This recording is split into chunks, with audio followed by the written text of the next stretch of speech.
صلى الله عليك يا رسول الله.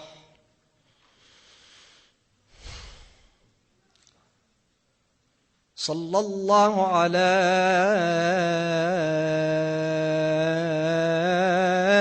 وعلى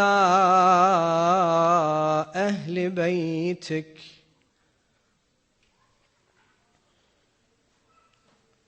المظلومين.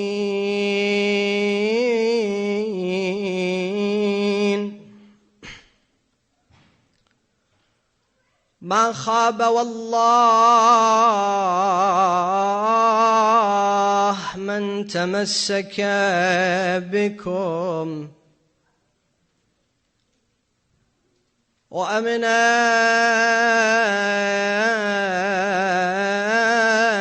من لجأ والتجأ إليكم.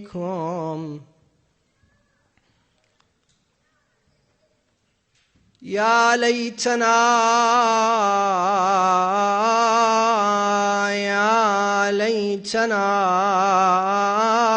كنا معكم سادتي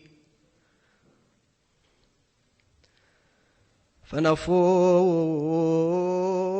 فوزا عظيما.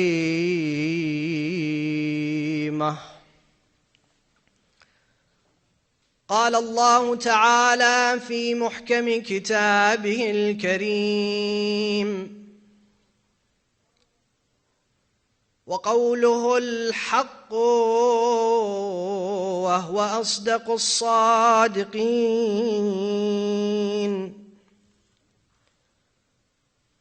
أعوذ بالله من الشيطان الرجيم.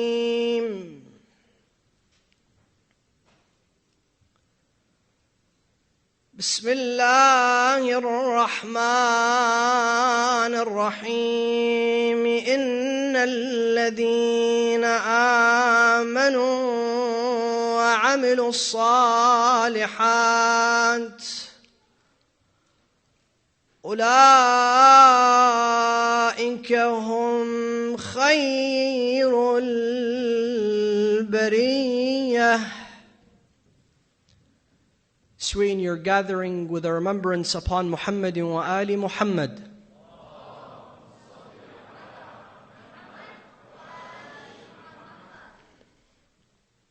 As a gift to the soul of Sayyidina wa Mawlana Rasulullah and his honorable and purified progeny, recite the second salawat.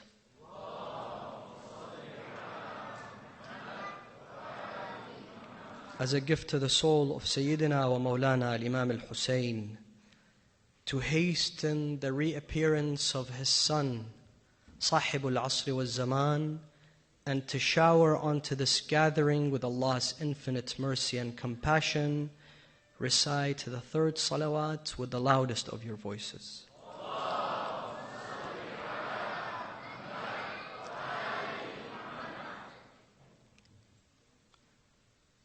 Since its inception,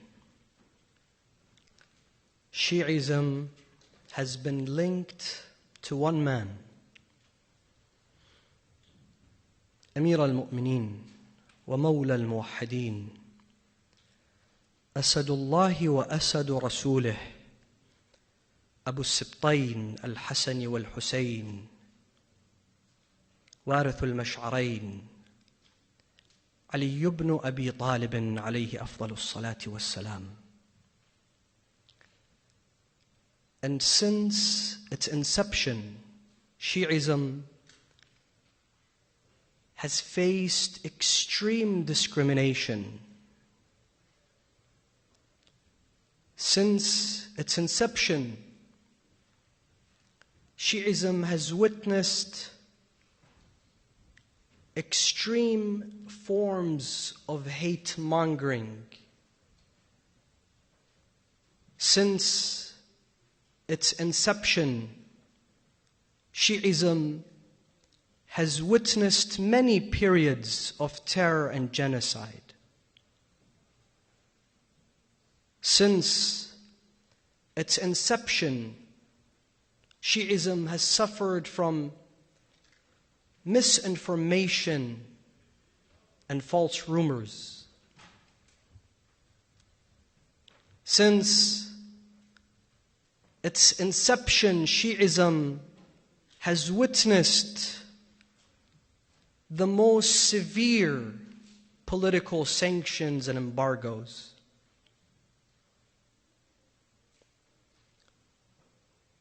And since its inception, Shiism has only become stronger and stronger.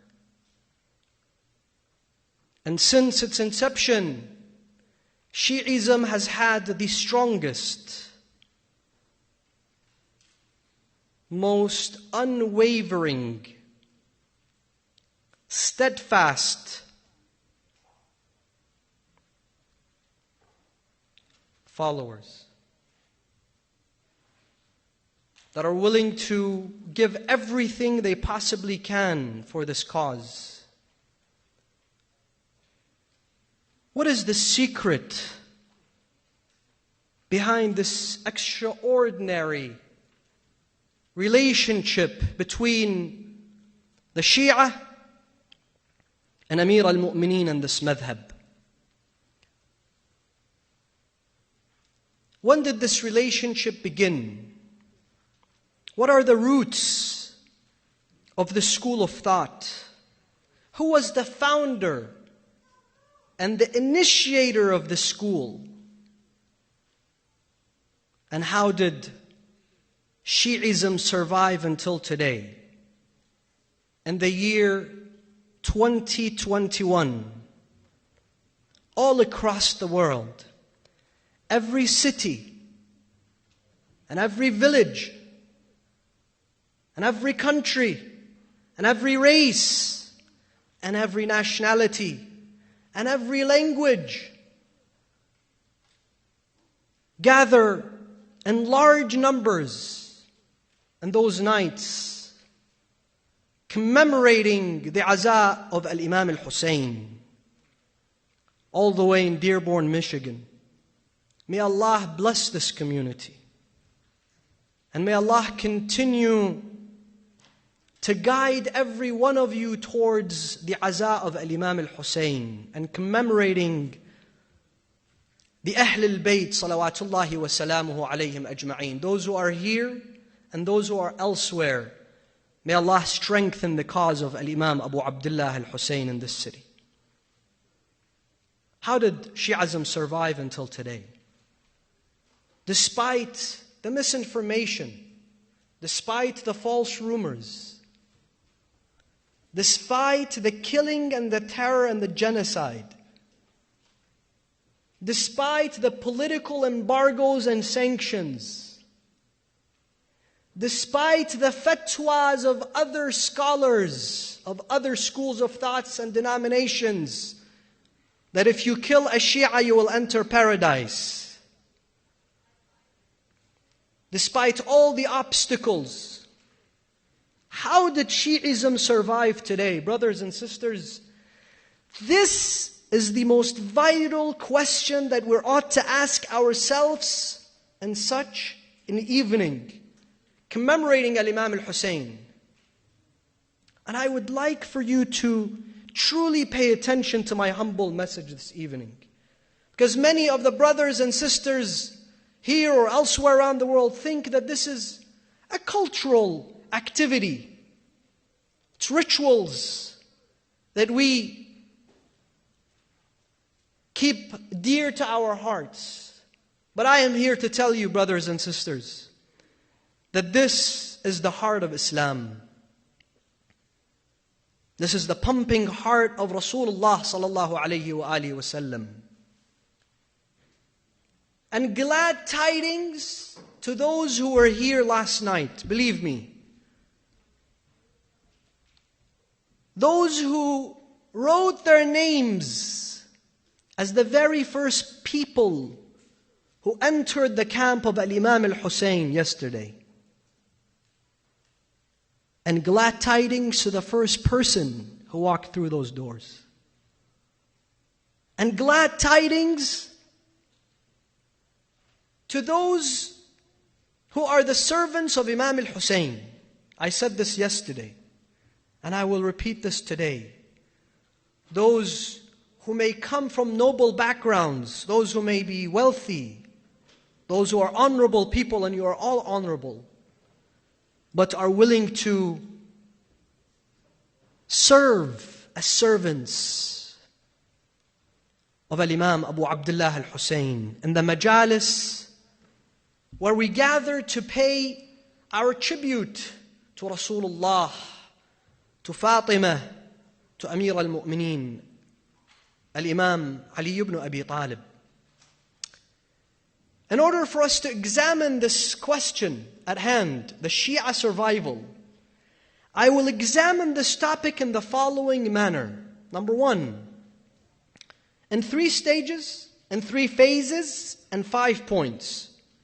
And this is exactly what I want you to tell those who ask you, why is it that you gather 1,400 years after Hussein was slain in Karbala? Do you guys have nothing else to do? How is it that Allah subhanahu wa ta'ala, all the way from the arsh, desires for you to be decked out in black and to commemorate Hussein? This is exactly how I want you to respond to this question. 3 stages, 5 points. Number 1. First phase, we will discuss the divine intervention. Yes, divine intervention in the school of Shiism and the cause of Amir al-Mu'mineen and his son Al-Imam al-Hussein. The hands of God. The hands of Allah subhanahu wa ta'ala. And number 2, we will examine the roots and the foundations of Shiism. Who was the founder of Shiism? Where did this terminology come from? Who called every one of you present here Shia? Who came up with this name? Was it the Persians? Was it the ulama? Was it politicians? Was it the Safavid dynasty? Was it the media? Was it a king? Stage 2. We will look at briefly through one tradition, the character of Ali ibn Abi Talib. You all know that it's impossible to sit here and discuss the character of Ali ibn Abi Talib briefly. But I think I've chosen the right paragraph to share with you this evening. So the character of Ali,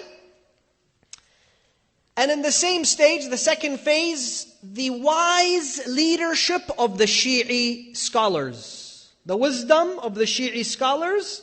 And third phase, the final stage, and the 5th point, our responsibility today. What is our responsibility towards Imam al-Hussein? Towards the cause of Amir al-Mu'mineen? The responsibility of our families and our children. After your 3 salawat, out of love, out of compassion for Sayyidina wa Mawlana Ali ibn Abi Talib.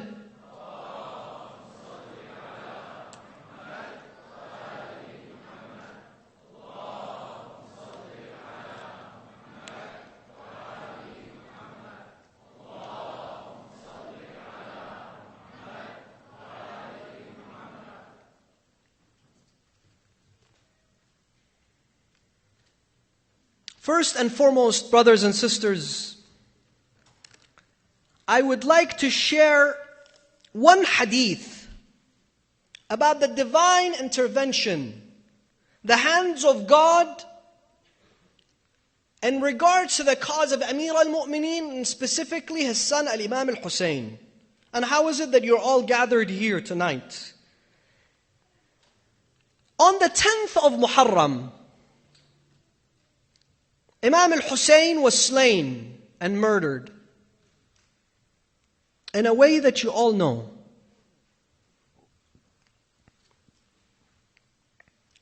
His women were taken as captives, and they were about to parade them from city to city throughout the Muslim empire.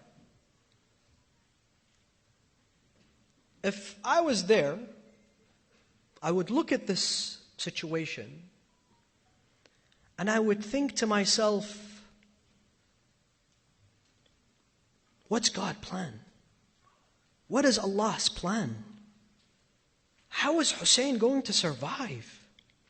How is Hussein going to outlive time? There was no media. There was nobody recording with a camera. The people who were present there were all the enemies of Hussein. They outlived him. This man who was crushed and defeated, and after his death, they beheaded him. And not only that, they stumbled his body. How is he going to survive? How is the cause of Hussein going to ever survive? So I am going to share with you the same sentiments. This hadith is from Imam Zainul Abidin. Listen as if you're there. As if you're there and you're listening to this conversation. Imam Zainul Abidin says, إِنَّهُ لَمَّا أَصَابَنَا بِالطَّفِّ مَا أَصَابَنَا. Once we were inflicted by the calamities and befell onto us this tragedy in Karbala. وَقُتِلَ أَبِي, and my father was killed. وَقُتِلَ مَنْ كَانَ مَعَهُ مِنْ وُلْدِهِ, and those children from his children who were with him were killed. وَإِخْوَتِهِ, and his brothers were killed. وَسَائِرِ أَهْلِهِ, and his entire family and clan. وَحُمِلَتْ نِسَاؤُهُ, and his women were taken as captives. يُرَادُ بِنَا الْكُوفَةِ, and we were about to be paraded towards Kufa. This is Imam Zainul Abidin.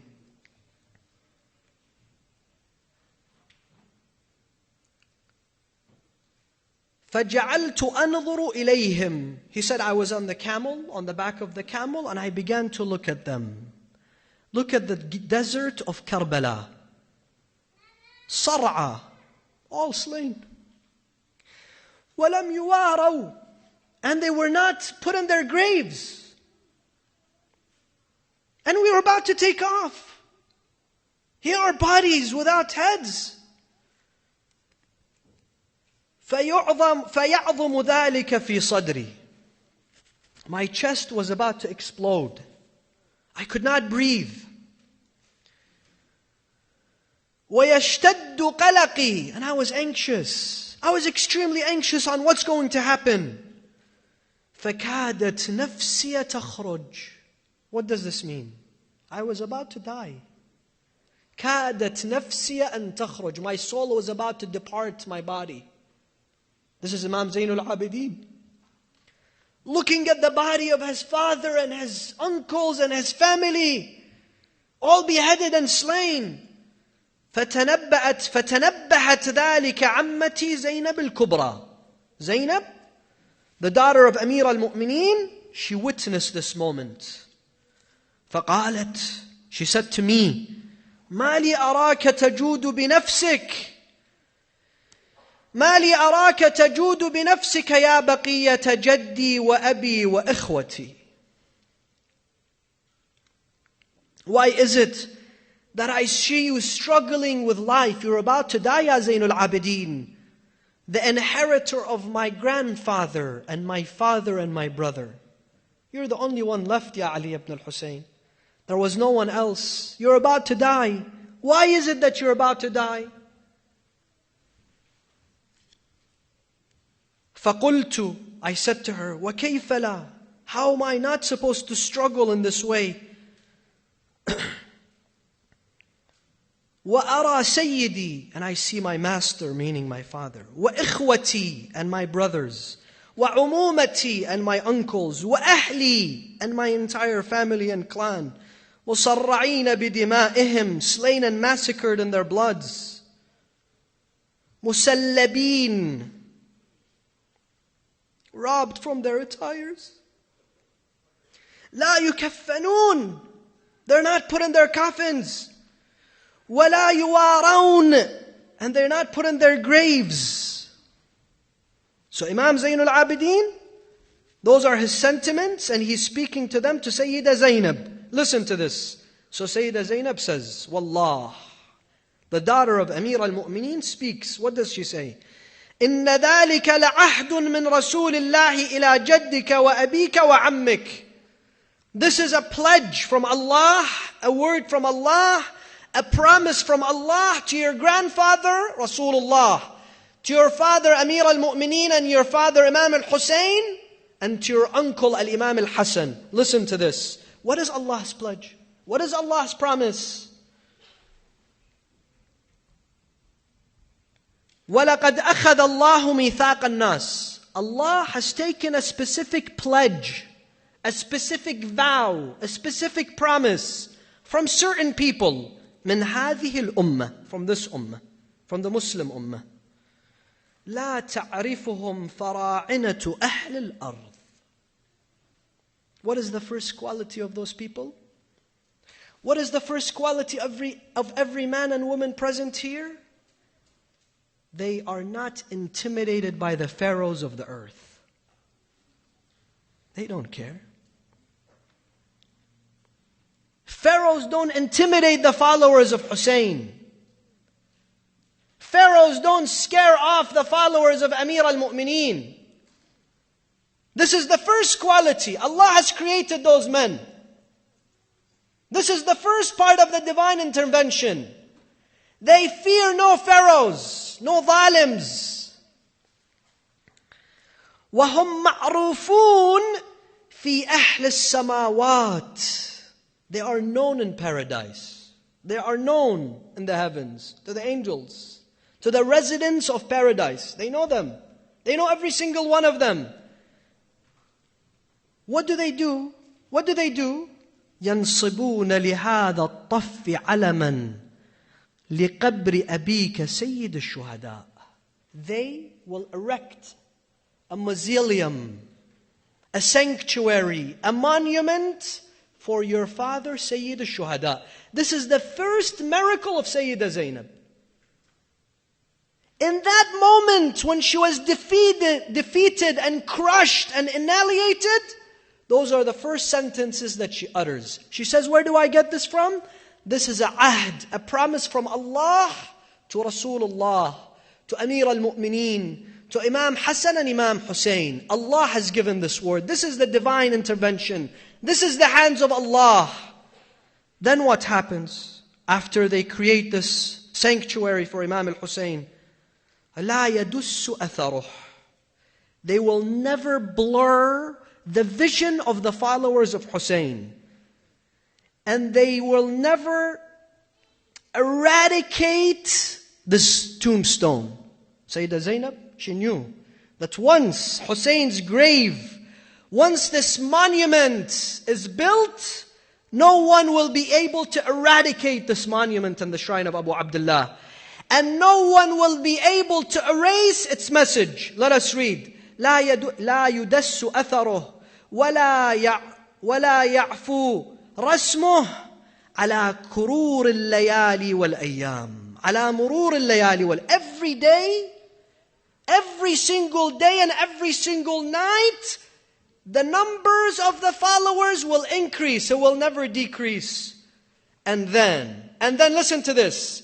This is the third part of the miracle of a Sayyida Zainab's words here. Speaking of the divine intervention. وَلَتَجْتَهِدَنَّ أَئِمَّةِ الْكُفْرِ. And the leaders of kufr, وَأَشْيَاعُ الضَّلَالَةِ, and the leaders of injustice and tyranny and inequality, في محوه. They will try their best and they will diligently do whatever they can to destroy it, to destroy its message, to destroy the monument. وَتَطْمِيسِهِ. But what will happen? This is the fourth stage. Listen to this. This is a Sayyida Zainab foreseeing this majlis and the future of the fate of Al-Imam al-Hussein and the 72 with him. فَلَا يَزْدَادُ أَثَرُهُ إِلَّا ظُهُورًا وَأَمْرُهُ إِلَّا عُلُوًّا. But every time they try to eradicate Hussein, Allah will elevate him. Every time they fight him, Allah will empower him. Every time they try to kill his followers, they will increase. Every time they try to shut down one majlis, 5 majlises are... This is the divine intervention of God. Allah subhanahu wa ta'ala, according to this hadith, has created men. Those men, you brothers and sisters, know your value. You're the soldiers of Hussein. You're the ones, part of the divine plan of Allah subhanahu wa ta'ala. Know your value if you have visited Hussein. Know your value if you have walked towards the shrine of Hussein. So once again, glad tidings to you who are present tonight. And inshallah, we will do what we can from our responsibility to bring in others so that they can join the ark of salvation. إن الحسين مصباح الهدى وسفينة النجاة.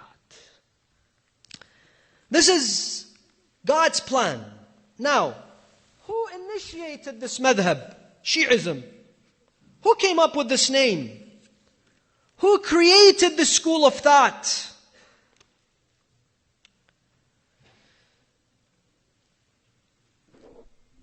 Al-Allama al-Amini. Al-Allama al-Amini has the largest encyclopedia in regards to the event of Ghadir and possibly Amir al-Mu'mineen salawatullahi alayhi. And we posted an entire blog on Instagram about him in the day of Ghadir, speaking of this encyclopedia, Al-Ghadir, and the character of its author, Al-Allama al-Amini, and how he was infatuated with the love of Imam Ali. I'll give you one example of his infatuation. Imagine if you're at that stage. Imagine if you bear so much love for Imam Ali. He never wasted a minute of his life. He kept researching to write this encyclopedia, Al-Ghadir. More than 20 volumes discussing the event of Ghadir. They say that no one was able to take him out of his house. He would not visit anyone. He will not meet with anyone. He won't go to vacations. He won't go to restaurants. He won't sit with cousins. He won't smoke argila. So one man said, I want to meet Al-Allama al-Amini. I'm dying to see him. They said, there is one way for you to meet him. He said, what? He said, go and stand behind his door, his entrance, and read some poetry praising Al-Imam Ali. He will lose his mind and he will come out. So this man, he went and he stood behind the door of Al-Allama al-Amini. He said, حب علي ابن أبي طالبي أحلى من الشهد لدى الشارب لو فتشوا قلبي رأوا وسطه خطان قد خطا بلا كاتب. He says, the love of Ali ibn Abi Talib is that beautiful drink that quenches my thirst. And if they open up my chest, within my chest they will see the statement that the most beautiful part of my heart belongs to the love of Ali. Once he read this line of poetry, they say, Al-Allama al-Amini, he didn't even waste his time wearing his abba and his garments. He barged out of his home. He said, who read this poem? He said, I would like to speak to you, Shaykhana. Give me a moment. Imagine somebody being so infatuated with the love of Amir al-Mu'mineen. We ask Allah subhanahu wa ta'ala to... We have had enough of the love of the dunya. Love of money, love of... أَلْهَاكُمُ التَّكَاثُرُ حَتَّى زُرْتُمُ الْمَقَابِرِ. We are so busy in this dunya. And the love of the dunya. The love of money and power and fame and glory. And it's all fake. We ask Allah, oh Allah, quench our hearts with true love. Give us what Buddha calls nirvana, so we're content. we're content. We feel good about ourselves. That is when the love of Allah, the love of Rasulullah, the love of the Quran and ahlulbayt, and specifically the love of Amir al-Mu'mineen. Aliyun hubbuhu junnah qasimul nari wal jannah. Imam Ali's love is what divides those who enter God's salvation and those who don't. Anyways, let us continue. But let me give you one more brief glance of Al-Allama Al-Amini. One of our greatest scholars, he says, I saw a dream. It was a day of judgment. And Imam Ali, he's the saqi of Kawthar. The Kawthar is the pond of Rasulullah. And Rasulullah, he gives every person who enters Jannah from Hawd al-Kawthar. Inna a'tainaka fasalli li rabbika ahsantum. So who is the one that gives on the direction of Rasulullah? Imam Ali. He's the one that gives you the cup, inshallah, on the Day of Judgment, and you drink. He said, I saw the Day of Judgment. Everyone was trying to go and quench their thirst from Kawthar. There was huge amounts of people, and there was Allama Al-Amini standing in the back. As soon as he arrived to that scene, he said, Amir al-Mu'mineen left the crowds. He moved everyone. Subhanallah. Subhanallah. Listen, brothers, the Day of Judgment is real. Yawm al-Qiyamah is real. Hawd al-Kawthar is real. This dunya is temporary and fake. He said, Imam Amir al-Mu'mineen stood up. He moved everyone. He moved the crowds. Allama al-Amini was standing by himself. He went to him. He hugged him. Who hugged him? Amir al-Mu'mineen. When? On the Day of Judgment. He hugged him. He said, Ya Amini, bayyadta wajhi, bayyadallahu wajhak. You honored me, may Allah honor you. Come and quench your thirst from Hawd al-Kawthar. Those are the people who dedicated their entire lives to Amir al-Mu'mineen. Al-Allama Al-Amini, in his Encyclopedia Al-Ghadir, he writes the name of 130 people by their names. Those are not fictitious names or people who came from Mars and Jupiter. No, 130 people from the companions of Rasulullah who were given the title of Shi'atu Ali.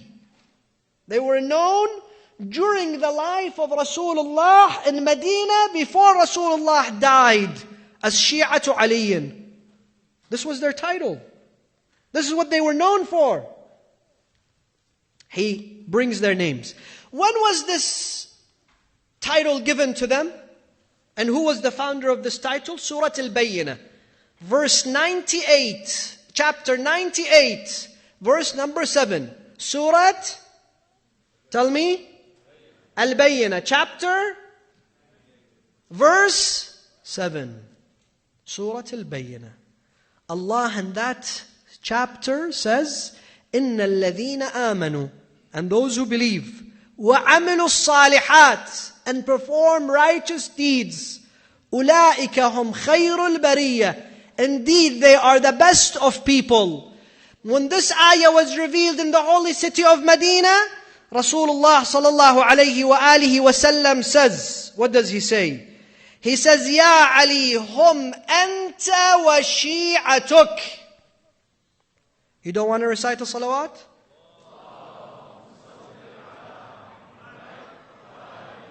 Ya Ali, this ayah speaks of you and your Shia. Now, for people who are present here, for people listening elsewhere, for people who will listen later, Sayyid, are you saying we're like the Christians? Jesus died on the cross for the sins of the Christians or those who believe in Him, so they receive salvation. We believe in Imam Ali. No, that's not what I'm saying. That is not what I'm saying. Please understand, I am only speaking of the origins of the roots of Shiism. Who is a Shia? Do the Shia believe that we're the only ones going to heaven? Or the rest of the people are they going to receive damnation? I'm not saying any of that. That's a completely different discussion. That's a philosophical discussion. We leave that for a completely different discourse. The reason why I am bringing those traditions is only to speak of when Shiism was founded. So don't go tell me that Shiism was founded by the Safawis, by the Persians, by political parties, by people outside, or after the demise of Rasulullah. Shiism was founded in Medina, initiated by Allah, described by Rasulullah. He was the one that used this terminology. Now you will tell me, Sayyid, is this Majlisi? Majlisi said this, Kulayni said this, Shaykh al-Mufid said this, Shaykh al-Saduq said this. Tell you no. Mark my words. Please use your phones and write those names that I'm about to give you. The most popular, the most authentic, the most revered, the most respected Sunni Imams, ulama, have mentioned this ayah and also have mentioned the 4 hadiths I'm about to share with you. This has nothing to do with Shiism. This has nothing to do with the school of ahlulbayt. Outside the school of ahlulbayt, the greatest of scholars have stated those hadiths. So the ayah that I just mentioned, and its tafsir on the hadith of Rasulullah, where can we find it? I will tell you. As-Suyuti in Ad-Durr al-Manthur. At-Tabari, who is the most popular scholar, in his tafsir At-Tabari, has mentioned this hadith that I just told you in his book. Now four hadiths. 4 hadiths. I want to give you a boost of energy. Are you ready for this hype drink? I'm about to give you those 4 hadith, and inshallah we move to the second phase of our discussion. Rasulullah says, وَالَّذِي نَفْسِي بِيَدِهِ, I swear by the one that holds my soul, meaning Allah. إِنَّ هَذَا, pointing at Imam Ali, this man, وَشَيْعَتِهِ, and his Shia, and he specifically uses the word Shia, وَشِيعَتِهِ لَهُمُ الْفَائِزُونَ يَوْمَ الْقِيَامَةِ, they are the ones victorious on the day of judgment. Sallu ala Muhammad wa ali Muhammad. As-Suyuti, go look up the biography of Suyuti and what they have said about him. Ibn Asakir in Tarikh Dimashq, Al-Khawarizmi, and Ibn al-Jawzi. They all have mentioned this hadith by Rasulullah. The second hadith, تأتي يوم القيامة. Rasulullah says to Ali, "O Ali, you will come on the day of judgment. أنت وشيعتك, you and your Shia. راضيين مرضيين, content and happy, satisfied." Ali, you and your Shia will come on the day of judgment content, happy and satisfied. وَيَأْتِي عَدُوُّكَ غَضْبَانًا مَقْحُومِينَ, and your enemies will come furious and unhappy, undelighted. Who says this hadith? Ibn Hajar, who was a staunch enemy of the Shia. Please read his biography in As-Sawa'iq al-Muhriqah. For the scholars present in the majlis, you know Ibn Hajar.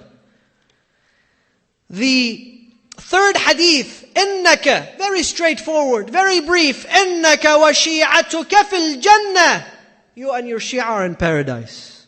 Who brings this hadith? Ibn Asakir in Tarikh Dimashq. Number 4, and the last hadith that I'm about to share with you, إِنَّ اللَّهَ, listen to this, open your hearts to this, subhanallah, subhanallah, إِنَّ اللَّهَ, Allah says to Amir, Rasulullah says to Amir al-Mu'mineen, إِنَّ اللَّهَ قَدْ غَفَرَ لَكَ, Allah has forgiven you. وَلِأَهْلِكَ, and to your family. وَلِوُلْدِكَ, and to your children. وَشِيعَتِكَ, and your Shia. وَمُحِبِّي شِيعَتِكَ, and those who love your Shia. Who mentions this hadith? Ibn Hajar. The reason why I chose those is because they are mentioned by Ibn Hajar in As-Sawa'iq al-Muhriqah.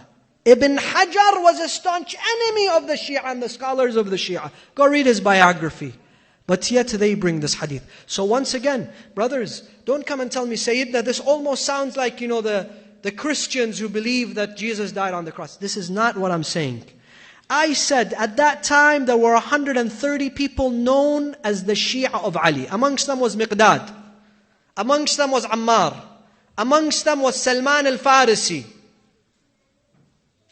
Amongst them was Hijr ibn Adi al-Kindi.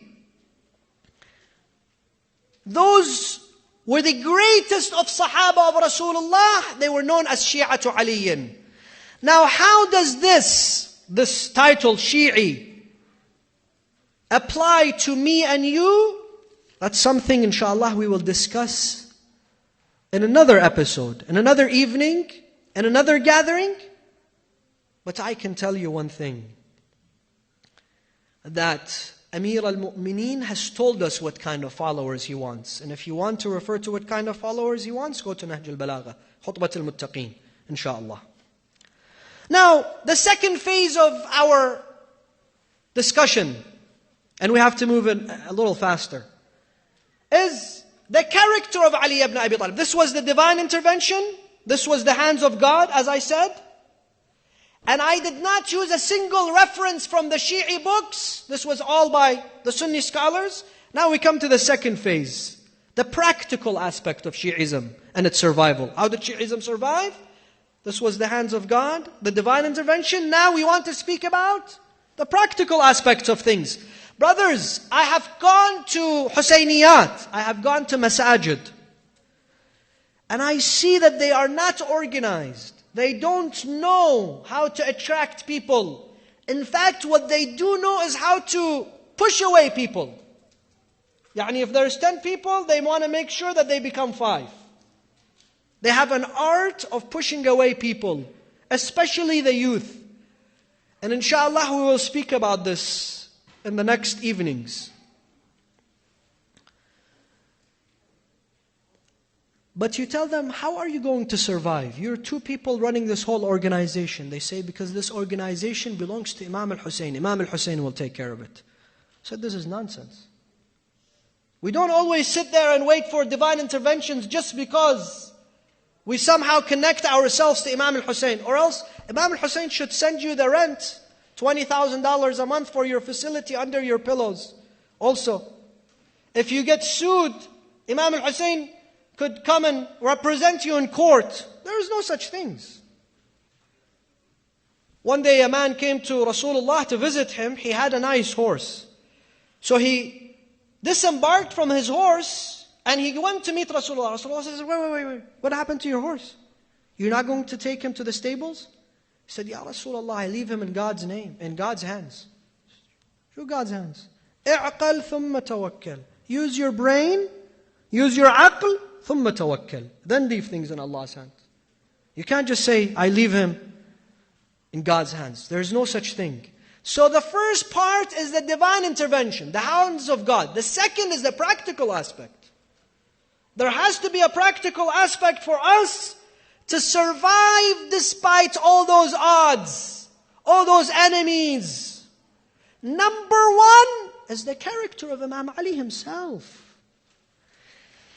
Let me say this, and I'm sure I'm speaking on all of your behalf. I say, if ayatul tathir was not revealed, meaning Allah in the Quran didn't say, إِنَّمَا يُرِيدُ اللَّهِ لِيُذْهِبَ عَنْكُمُ الرِّجْسَ أَهْلَ الْبَيْتِ وَيُطَهِّرَكُمْ تَطْهِيرًا.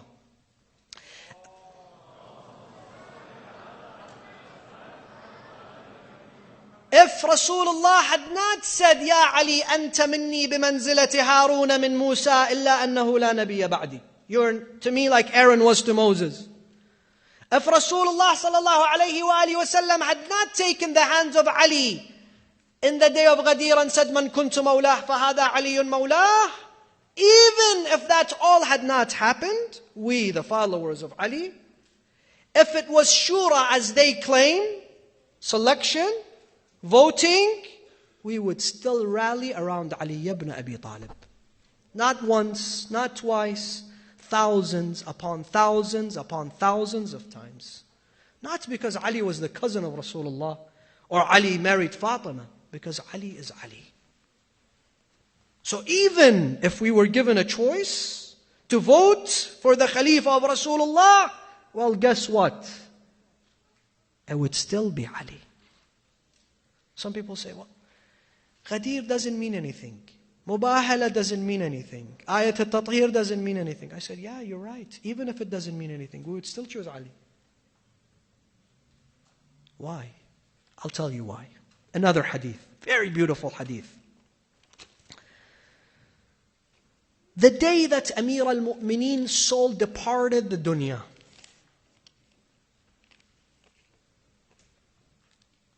a man came and he stood in front of the door of Amir al-Mu'mineen in Kufa. And the hadith says his face was the face of prophets, and his honor and glory was the honor of prophets and messengers. He stood in front of the door of Imam Ali. Listen to this. What did he say? And by the way, this is also mentioned in Sunni and Shi'i sources. He said, رحمك الله يا أبا الحسن.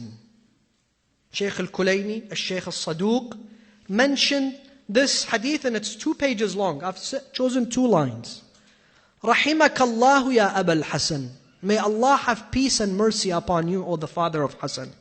كنت أول القوم إسلاما. You were the very first Muslim. وأخلصهم إيمانا. And you had the most sincerity in faith. Between parentheses, some of them kept doubting Rasulullah almost every day. And some of them, it's mentioned in their books, that they came to Rasulullah, we doubt, are you really a prophet? Are you not? So he says, no, you were أخلصهم. You had sincere faith. وأشدهم يقينا. And you had intense certainty. Intense certainty in Allah. وأخوفهم في الله. And you most feared Allah. وأحوطهم على رسول الله. And most protective of Rasulullah.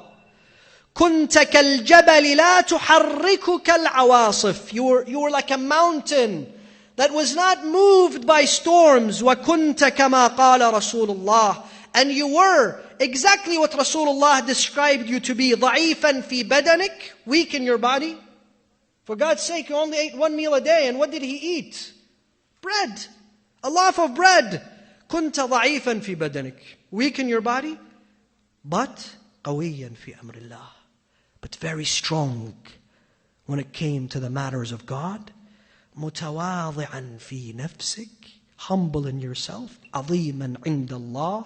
Magnificent in God's eyes. كبيرا في الأرض. Grand on the face of the earth. جليلا عند المؤمنين. Celebrated by the mu'mineen. Then he says, الضعيف الذليل عندك قوي عزيز. A poor man, an impoverished man, was very strong when he came to you. You all know the story of the woman. She came. He was about to say Allahu Akbar, begin his salah. The Khalifa of the Muslims in Kufa. About to say Allahu Akbar, a lady from far said, Ya Aba al-Hasan, Ya Amir al-Mu'mineen. He stopped. He didn't say Allahu Akbar. He said, bring this woman. What does she want? Poor woman, impoverished woman. She said, Ya Amir al-Mu'mineen, your wali, your governor, is doing such and such. It's a long story. He said, bring me a paper and pen. Take this letter to my wali. He's been removed from his position. Take it. Al-Qawi, a poor man, a poor woman, when they came to you, they became strong. They became empowered. حَتَّى تَأْخُذَ بِحَقِّهِ. Because you would give them their rights. Then, وَالْقَرِيبُ وَالْبَعِيدُ عِنْدَكَ سَوَى.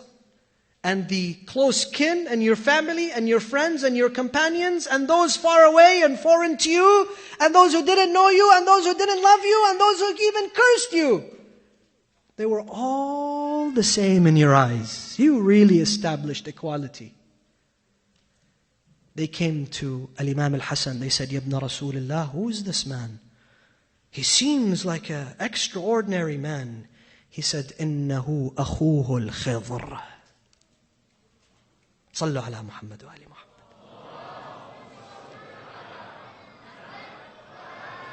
He is his brother Khidr. Who is Khidr? You all know Khidr. Khidr was the teacher of whom? Musa. إنك لن تستطيع معي صبرا. Khidr comes and he says those statements about Amir al-Mu'mineen. So Ali is Ali. Period. Even if all those hadiths and ayat did not come in praise of Ali, the Shia would still rally around Ali, and they will still follow Ali, and they would still give everything they have for Amir al-Mu'mineen. That is why I'd like to read 4 or 5 lines of this most beautiful poem about Amir al-Mu'mineen. Most beautiful poem. It's called Al-Qasid al-Kawthariya, Ayatollah al-Sayyid Muhammad Rida al-Hindi. Long poem, 4 or 5 lines. Many of you also speak Arabic. He says, يا من أنكر من آيات أبي حسن ما لا ينكر. He says, oh you who have rejected from the miracles, from the character, from the signs of Ali, signs which are undisputed. They cannot be disputed, they cannot be rejected. إن كنت لجهلك بالأيام جحدت مقام أبي شبر. If you're ignorant, you haven't read history, then let me tell you who Ali is. فاسأل بدرا واسأل أحدا وسل الأحزاب وسل خيبر. Go and ask Badr, the battle of Badr, and ask the battle of Uhud, and ask the battle of Ahzab, and ask the battle of Khaybar who Ali was. Then he says to him, من دبر الأمر ومن أردى الأبطال ومن دمر. Go and ask who killed the heroes that stood against the Muslims, and who destroyed the armies of those who stood against Rasulullah. Then he says, من هد حصون الشرك ومن شاد الإسلام ومن عمر. Who eradicated the door of Khaybar, who destroyed the pillars of the mushrikeen, and who strengthened the pillars of Islam. Oh, you the one that's rejecting the signs, the miracles of Aba Hasanin. Then he says, من دبر الأمر ومن أردى الأبطال ومن دمر من هد حصون الشرك ومن شاد الإسلام ومن عمر من قدمه طه وعلى أهل الإسلام له أمر. And who made him, and who did Taha, Rasulullah, make the commander of the faithful and the head of his army and the head of his armed forces? It was Ali. Then he says to him, says to Imam Ali, Sayyid Rida al-Hindi, قاسوك أبا حسن بسواك وهل بالطود يقاس الذر. He says, they compared you to others, but is it possible to compare a mountain to an atom? You're a mountain. How can they compare you to an atom? Because the rest of humanity compared to Ali are a small particle. أَنَّا سَاوَوْكَ بِمَنْ نَاوَوْكَ وَهَلْ سَاوَوْ نَعْلَيْ قَمْبَرٍ. He says, what did they do when they compared you to others? For those who were compared to you were in comparison to the sandals of Qambar. The sandals of Qambar, who was the servant of Amir al-Mu'mineen. He says, أَنَّا سَاوَوْكَ بِمَنْ نَاوَوْكَ وَهَلْ سَاوَوْ نَعْلَيْ قَمْبَرٍ من غيرك يدعى للحرب وللمحراب وللمنبر. Who besides you is a superstar, as a shining star in the harb, at battle, in the mihrab, in the sanctuary of salah and dua, and on the minbar, and spoke so eloquently like you in the Nahj al-Balagha.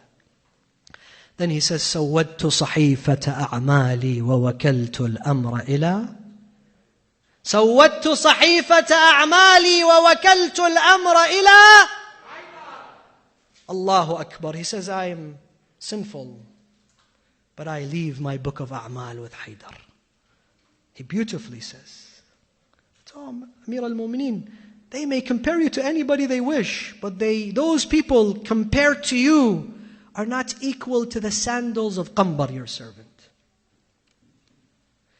So the character of Imam Amir al-Mu'mineen, you can be Muslim, you can be non-Muslim, you can be Shi'i, you could be Sunni, you could be Buddhist, you can be Hindu, you can be atheist, you can be whatever, Christian. you cannot help but love Ali. You cannot help but rally around Ali. You cannot help but be a supporter of Ali. And final stage is the Shi'i leadership.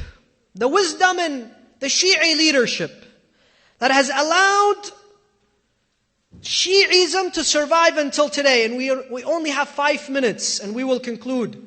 So I have to go quickly, very quickly. Al-Allama Al-Sayyid Muhsin Al-Amin Al-Amili has written an encyclopedia called A'yan al-Shi'a. A scholar from Lebanon, he has an encyclopedia that discusses the scholars of the Shia, the politicians, the businessmen, and the governments. Brothers, despite all the odds that outnumbered Shia in the 4th century after Hijrah, in the year 430, established the very first Shi'i government. You have to know this. Al-Dawla al-Buwayhiyya, the Buwayhid dynasty, was established 430 after Hijrah. And I have, in all my series, tried to dedicate one night to a Shi'i government. So I've discussed the Fatimid dynasty, it's on YouTube. I've discussed the Safawi dynasty, it's on YouTube. Unfortunately, I don't have time to go into details of the Buwayhid dynasty today. But we have other governments. The Buwayhids, for example, Al-Dawla al-Hamdaniya or Bani Hamdan, and their founder Sayf al-Dawla. Al-Dawla al-Fatimiyya, the Fatimid dynasty in Egypt. Al-Dawla al-Safawiyya, for example, the Safawi dynasty in Persia. And this specific government was the very first government established in the year 434. Now, the very first thing they did was they brought a Shaykh al-Mufid. A Shaykh al-Mufid, and they made him the advisor to the king. Shaykh al-Mufid, and after him As-Sayyid al-Murtada and Sharif al-Radi. And they became the advisors to this government that reigned how many years? 110. 110 years was the life of the very first Shi'i government. You have to know this. I want to say one thing, and unfortunately we have to conclude. Why was this government successful? And why is it that until today it's referred to by all the Muslims as the golden era of Baghdad? Al-Asr al-Dhahabi. Go look Al-Asr al-Dhahabi, they'll tell you it's the Buwayhid dynasty in Baghdad. Why? Because a Shaykh al-Mufid was visited by the king. He would not go to the king. A scholar, a alim does not visit kings, does not run after the dunya. A follower of Ali is not thirsty for dunya and lavishness. So the king would come to him. He would sit, take off his shoes, with humility in front of Shaykh al-Mufid. Please advise us. As Shaykh al-Mufid said, your first job is to begin commemorating Ashura in Baghdad. That was the very first time that all of Iraq, for those who have gone for Arba'een, began out in the streets, in their homes, began commemorating Ashura in public. Walk towards the shrine of Imam al-Hussein. 434 after Hijrah. Don't forget those dates. And he said the second is that you celebrate Ghadir, also publicly. You give out goods and you celebrate, and this is Eidullah al-Akbar. At that time, the Sunnis had a mufti by the name of Shaykh al-Baqillai. He came to Shaykh al-Mufid. He said to him, Shaykhana, you Shia, you have celebrations and your commemoration of Ashura. What do we have? We also live here. He said, what would you like to have? He said, the day in which Abu Bakr migrated with Rasulullah in the cave. This is a sacred day for us, the Sunnis. Give us this day, let us celebrate. So Shaykh al-Mufid called the Adad al-Dawla, the head of the Buwayhid dynasty, the king, and he said to them, allow the Sunnis to celebrate this day, 26 of Dhul Hijjah. And they also had their celebrations in freedom. Nobody went and nobody terrorized them, nobody killed them, nobody accused them. Don't tell me this is a bid'ah. The commemoration of Ashura in Iraq began before the freedom which was given to the Sunni community. Unfortunately, when they took over and they took charge, they took the freedom away from everyone, and specifically the followers of ahlulbayt. When the ability was in the hands of the followers of ahlulbayt, they gave freedom to other Muslims. Go read the history of the Fatimid dynasty and Al-Azhar. You know the Al-Azhar today in Egypt?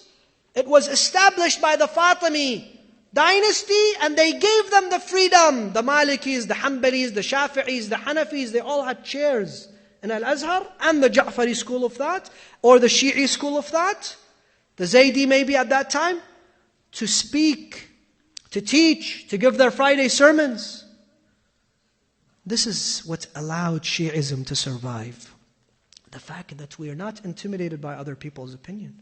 We follow the footsteps of Ali. We give freedom to others. We respect others. We honor others.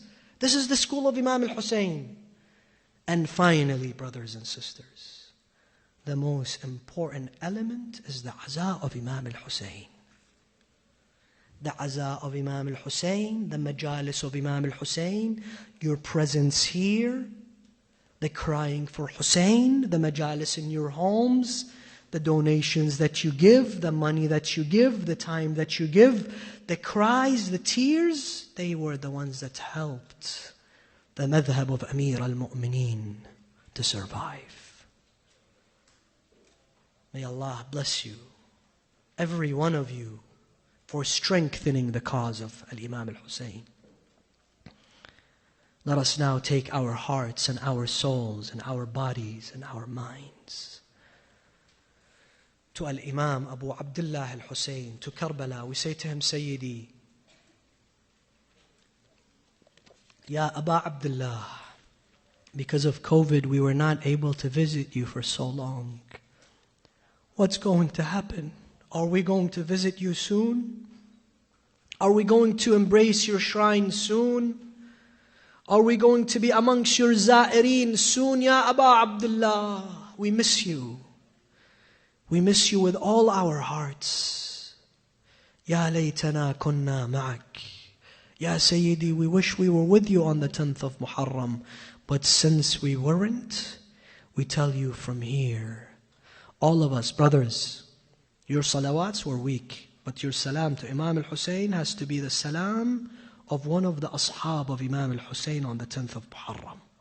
Imagine you stand in front of Hussein today. Put your hands on your chests. This is your Imam. This is your Mawla. Sisters with Sayyida Zainab. As-salamu ala al-Husayn. All of us. As-salamu ala wa ala Ali ibn al-Husayn. وعلى أولاد الحسين وعلى أصحاب الحسين ورحمة الله وبركاته. All of you who have hajat, those who have needs, this is the time that we take our hands to Imam al-Hussein. يا سيدنا ومولانا إنا توجهنا. شباب ارفع صوتك لا تخجل. Raise your voice with Imam al-Hussein. يا سيدنا ومولانا إنا توجهنا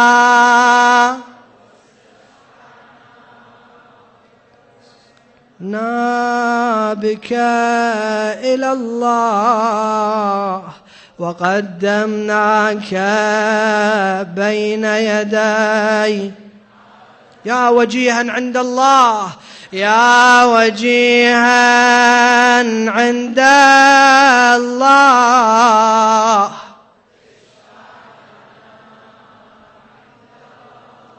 2 more times all together. Ya wajihan.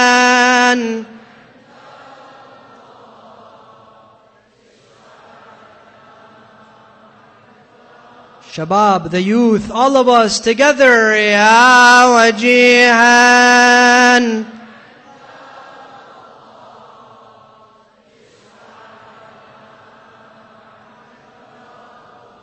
Al-Imam al-Hussein. Tonight we remember the moment that Al-Imam al-Hussein went to give his farewell to his grandfather Rasulullah. They said he arrived to the grave of his grandfather Rasulullah in Medina.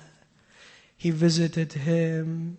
He sat by the grave and he raised his voice. ضمني يا جداه في هذا الضريح. Ya Rasulullah, embrace me, open up this grave, allow me to come and lay next to you. ضمني يا جداه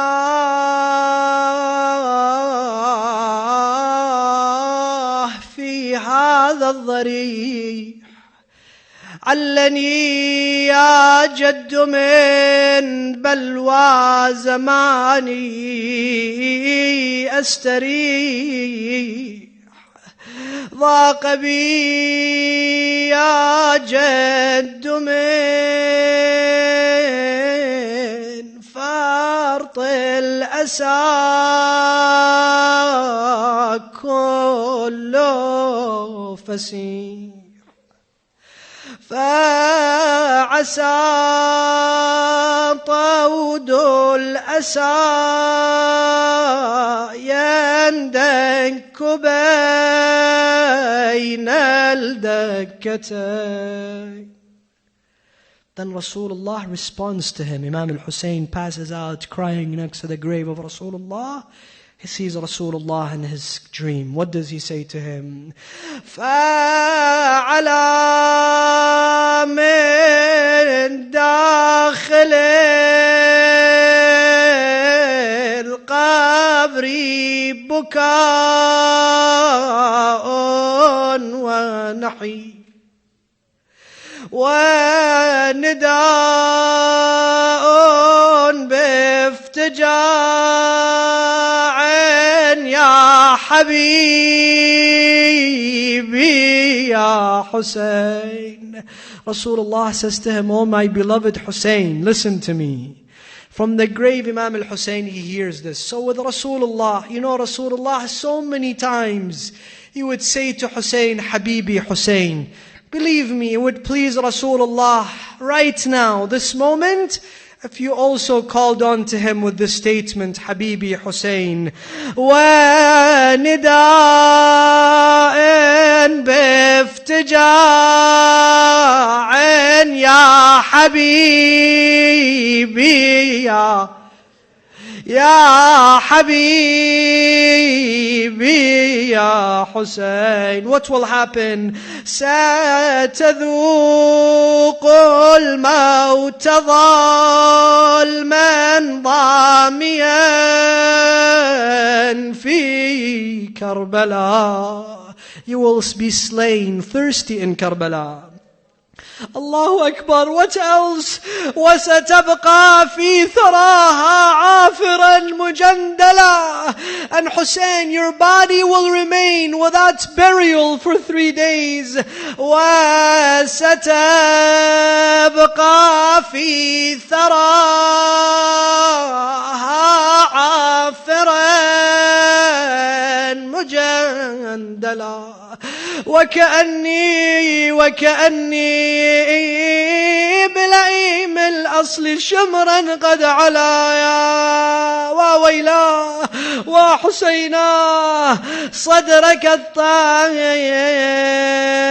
بالسيف يحز الودجين. نسألك اللهم وندعوك باسمك العظيم الأعظم الأعظم الأعز الأجل الأكرم 10 times. with the loudest of your voices, Ya Allah.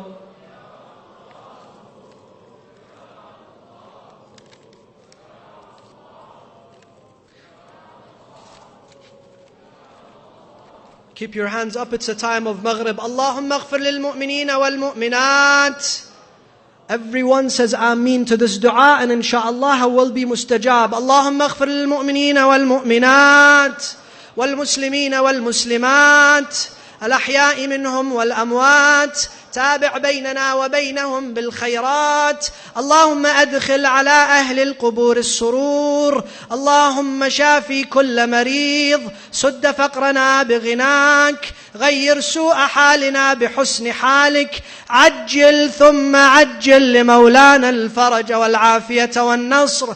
ارزقنا زيارة الحسين في الدنيا قريبا عاجلا. شفاعة الحسين آجلا. وإلى أرواح المؤمنين والمؤمنات والعلماء والشهداء وخدمة الحسين نهدي جميعا ثواب سورة المباركة الفاتحة مع الصلوات.